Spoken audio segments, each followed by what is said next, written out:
DK Shivakumar ಮೂಲತಃ ರಾಮನಗರ ಜಿಲ್ಲೆಯವರು. ತಮ್ಮ ಜಿಲ್ಲೆಯನ್ನ ಪ್ರತಿನಿಧಿಸುವವರು ಸಿಎಂ ಆಗಿದ್ದಕ್ಕೆ ಅಲ್ಲಿನ ಜನ ಖುಷಿ ಪಡಬೇಕಿತ್ತು.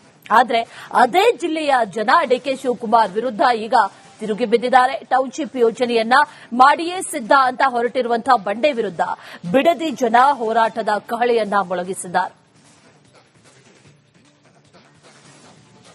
ಟೌನ್ಶಿಪ್ ವಿಚಾರವಾಗಿ ಅದೇ ಒಂದು ಜಾಗದಲ್ಲಿದ್ದೀನಿ. ಅಂದ್ರೆ ಇಲ್ಲಿ ಸುಮಾರು 449 ದಿನಗಳಿಂದ ಭೂಸ್ವಾಧೀನ ವಿರೋಧಿ ರೈತರ ಪ್ರತಿಭಟನೆಯನ್ನ ವಿರೋಧಿಸಿ, ಅಂದ್ರೆ ಭೂಸ್ವಾಧೀನ ವಿರೋಧಿಸಿ ರೈತರ ಪ್ರತಿಭಟನೆಯನ್ನ ಮಾಡ್ತಾ ಇದ್ದಾರೆ.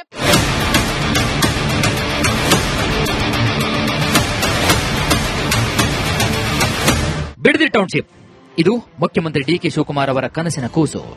ರಾಮನಗರ ತಾಲೂಕಿನ ಬಿಡದಿಯಲ್ಲಿ ತಲೆ ಎತ್ತುತ್ತಿರುವಂತಹ ಮೊದಲ ಎಐ ಚಾಲಿತ ಪಟ್ಟಣ. 9 ಗ್ರಾಮಗಳ 7,482 ಎಕರೆಯಲ್ಲಿ 18,133 ಕೋಟಿ ರೂಪಾಯಿ ವೆಚ್ಚದಲ್ಲಿ ನಿರ್ಮಾಣವಾಗುತ್ತಿರುವಂತಹ ಸ್ಮಾರ್ಟ್ ಸಿಟಿ ಈ ಯೋಜನೆ ವಿರುದ್ಧ ಇದೀಗ ಬಿಡದಿ ರೈತರು ರೊಚ್ಚಿಗೆದ್ದಿದ್ದಾರೆ. ಭೂ ಸ್ವಾಧೀನದ ವಿರುದ್ಧ ಸಮರ ಸಾರಿದ್ದಾರೆ. ಟೌನ್ಶಿಪ್ ಮಾಡಿಯೇ ಸಿದ್ಧ ಅಂತ ಹೊರಟಿರುವಂತಹ ಸಿಎಂ ಡಿಕೆ ಶಿವಕುಮಾರ್ ವಿರುದ್ಧ ಅನ್ನದಾತರು ಹೋರಾಟದ ರಣಕಹಳೆಯನ್ನು ಮೊಳಗಿಸಿದ್ದಾರೆ. ಬಿಡದಿ ಟೌನ್ಶಿಪ್ ವಿರೋಧಿಸಿ ಬೃಹತ್ ರ್ಯಾಲಿ. ಮೊದಲು ಬೈಕ್ ರ್ಯಾಲಿ, ಬಳಿಕ ಬೃಹತ್ ಸಮಾವೇಶ.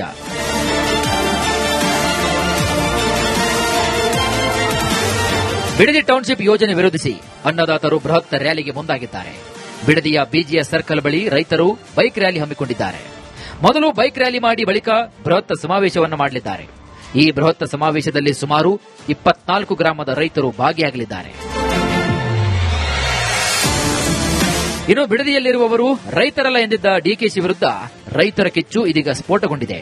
ಕೃಷಿ ಭೂಮಿ ಇಲ್ಲ, ರೈತರಲ್ಲ ಎಂಬ ಮಾತಿಗೆ ತಮ್ಮೂರಿನ ಆದಾಯದ ಲೆಕ್ಕವನ್ನು ಕೊಟ್ಟಿದ್ದಾರೆ. ಬೆಂಗಳೂರಿನ ಪಕ್ಕದಲ್ಲೇ ಇದ್ದು ಮಲೆನಾಡು ಬಿರುದಾಂಕಿತ ಬಿಡದಿಯಲ್ಲಿ ಕೃಷಿ, ಹೈನುಗಾರಿಕೆ, ರೇಷ್ಮೆ ಪ್ರಮುಖ ಮೂಲ ಆದಾಯವಾಗಿದೆ. ದಿನಂಪ್ರತಿ 25,000 ಲೀಟರ್ ಹಾಲು ಉತ್ಪಾದನೆಯಾಗುತ್ತದೆ. ಪ್ರತಿ ತಿಂಗಳು ರೇಷ್ಮೆಯಿಂದ 32 ಕೋಟಿ ರೂಪಾಯಿ ಆದಾಯ ಹರಿದು ಬರ್ತಾ ಇದೆ. ತಮ್ಮೂರಿನ ಕೃಷಿ ಭೂಮಿಯ ಡ್ರೋನ್ ವಿಡಿಯೋ ಫುಟೇಜ್ ಮಾಡಿಸಿದ್ದಾರೆ ಇಲ್ಲಿನ ಅನ್ನದಾತರು.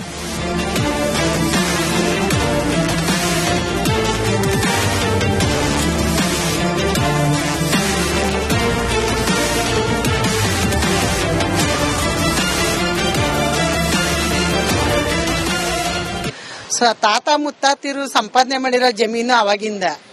ಈಗ ಗೌರ್ಮೆಂಟ್ ಕೆಲಸ ಅಂತಾರ. ಮುತ್ತಾತನ ಕಾಲದಿಂದ ಗೌರ್ಮೆಂಟ್ ಕೆಲಸನೇ ಇತ್ತಾ?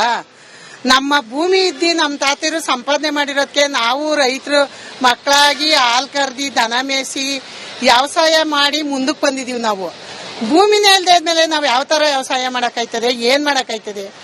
ಅವಾಗಿಂದ ನಾವು ಭೂಮಿ ತಾಯಿನೇ ನಮ್ಗೆ ಅದು ಎತ್ತು ತಾಯಿ ತಾನೇ ನಮ್ಗೆ ಹಾಲು ಕೊಟ್ಟದದು. ಇವತ್ತು ಮಧ್ಯ ಕಾಲದಲ್ಲಿ ಇವರು ನಮ್ಗೆ ಹಾಲು ಕೊಡ್ತೀವಿ, ಅನ್ನ ಉಣಿಸ್ತೀವಿ ಅಂದ್ರೆ ಆಯ್ತದ?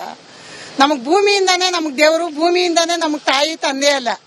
ನಾವು ಮಾತ್ರ ಭೂಮಿ ಮಾತ್ರ ನಾವು ಯಾವುದೇ ಕಾರಣಕ್ಕೂ ಕೊಡಲ್ಲ. ಬಿಡದಿ ಟೌನ್ಶಿಪ್ ಕೈ ಬಿಡುವಂತೆ ಪುಟಾಣಿ ಮನವಿ. ಕೊಡಲ್ಲ ನಾವು,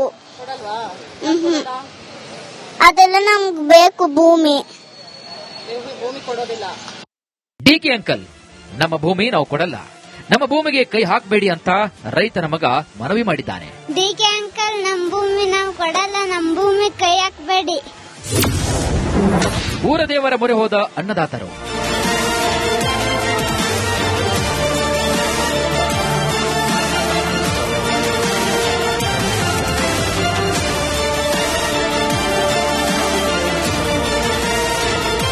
ಬೈರಮಂಗಲ ಕಂಚುಗಾರಗನಹಳ್ಳಿ ರೈತರು ತಮ್ಮ ಕೃಷಿ ಭೂಮಿ ಉಳಿವಿಗೆ ಊರ ದೇವರ ಮೊರೆ ಹೋಗಿದ್ದಾರೆ. ಚೋಳರ ಕಾಲದ ರಂಗನಾಥ ಸ್ವಾಮಿಯ ಮೊರೆ ಹೋಗಿರುವಂತಹ ಊರಿನ ರೈತರು ಸಿಎಂ ಕುರ್ಚಿ ಕಳೆದುಕೊಳ್ಳಬೇಡಿ ಅಂತ ಡಿಕೆಶಿಗೆ ಎಚ್ಚರಿಕೆ ನೀಡಿದ್ದಾರೆ. 2006-7ರಲ್ಲಿ ಕುಮಾರಸ್ವಾಮಿ ಭೂಮಿ ಕೈ ಹಾಕರು, ಅವರು ಅಧಿಕಾರ ಕಳ್ಕೊಂಡ್ರು. 2020ರಲ್ಲಿ ಯಡಿಯೂರಪ್ಪ ಕೈ ಹಾಕರು, ಅವರು ಅಧಿಕಾರ ಕಳ್ಕೊಂಡ್ರು. ಮಧ್ಯದಲ್ಲಿ 2023ರಲ್ಲಿ ಅದು ಬಂದ ಸಿದ್ದರಾಮಯ್ಯ ಕೈ ಹಾಕಿ ಅವರು ಇವತ್ತು ಅದಕ್ಕೆ ಅಧಿಕಾರ ಅದಕ್ಕೆ ಬಿಟ್ಟೋಗವ್ರೆ. ನಾವು ನಮ್ಮ ಜಿಲ್ಲೆಯ ಡಿಕೆ ಶಿವಕುಮಾರ್ ಮನವಿ ಮಾಡ್ಕೊಳ್ಳೋದು, ಅವ್ರು 3 ಜನ ಅಧಿಕಾರ ಕಳ್ಕೊಂಡವ್ರೆ. ದಯವಿಟ್ಟು ಭೂಮಿ ಕೈ ಹಾಕ್ತಾರೆ, ಯಾರು ಇಲ್ಲಿಗಂಟ ಅಧಿಕಾರ ಪೂರ್ಣಗೊಳಿಸಿಲ್ಲ. ಕೈ ಮುಗಿತೀನಿ, ಭೂಮಿ ಕಿತ್ಕೋಬೇಡಪ್ಪ. ನೋಡ್ರಿ ಮಕ್ಳು ಇನ್ನು ಹೆಂಗ್ ಓದಿಸ್ತಾರ ಅದನ್ನ ಇವ್ರು ಕಿತ್ಕೊಬಿಟ್ರಿ ಅಲ್ಲೂರ ಅದ್ಕೊಂದು ನೋಡ್ರಿ ಅವ್ರ ಕೈ ಮುಗಿದ್ ಕೇಳ್ಕೊತೀನಿ. ನೋಡ್ರಿ ಮಗನ ತಂದೆ ಇದ್ದಂಗ ಅವ್ರೆ, ನನಗ್ ದೇವ್ರ ಇದ್ದಂಗ ಅವ್ರು. ಈ ಆಸ್ತಿ ಮಾತ್ರ ನಮ್ಗೆ ಉಳಿಸ್ಕೊಡ್ಲಿ ಅಷ್ಟೊಂದು ಕೇಳ್ಕೊತೀನಿ ಅಷ್ಟೇ. ಜೀವ ಕೊಟ್ಟೆವು, ಭೂಮಿ ಮಾತ್ರ ಕೊಡಲ್ಲ. ಅದ್ರ ನಮ್ ಜೀವನ ಇಲ್ಲ. ಬೆಳಗ್ಗೆ ನಮ್ದು ಅಲ್ಲ, ಇನ್ನೇನು ನಮ್ಗಿಲ್ಲ ಅವ್ರು ಎಷ್ಟು ಕೋಟಿ ಕೊಟ್ಟರು ನಮ್ಗೆ ಭೂಮಿ ಕೊಡಲ್ಲ. ಅಷ್ಟೇ ನಿರ್ಧಾರ ನಮ್ದು. ಈಗ ಜೀವ ಕೊಟ್ಬಿಟ್ಟೆವು, ಜೀವ ಅಲ್ಲೇ ಊತ್ ಬಿಡ್ಲಿ ಅವರು, ನಾವಂದ್ರೆ ಭೂಮಿ ಬಿಡಕ್ಕೆ ತಯಾರಿಲ್ಲ. ರಾಜ್ಯ ಸರ್ಕಾರದ ಬಿಡದಿ ಟೌನ್ಶಿಪ್ ಯೋಜನೆಯ ವಿರುದ್ಧ ಅನ್ನದಾತರ ಹೋರಾಟ ಈಗ ತೀವ್ರ ಸ್ವರೂಪವನ್ನು ಪಡೆದುಕೊಂಡಿದೆ. ಸಿಎಂ ಡಿಕೆ ಶಿವಕುಮಾರ್ ಈಗಲಾದರೂ ಮುತ್ಸದ್ದಿತನವನ್ನ ತೋರ್ತಾರಾ? ಫಲವತ್ತಾದ ಕೃಷಿ ಭೂಮಿಯನ್ನ ಕಾಂಕ್ರೀಟ್ ಕಾಡು ಮಾಡದೆ ಮನಸ್ಸನ್ನ ಬದಲಿಸಿ ರಾಜಧರ್ಮ ಪಾಲನೆ ಮಾಡ್ತಾರಂತ ಕಾದು ನೋಡಬೇಕಾಗಿದೆ. Bureau report, republic Kannada.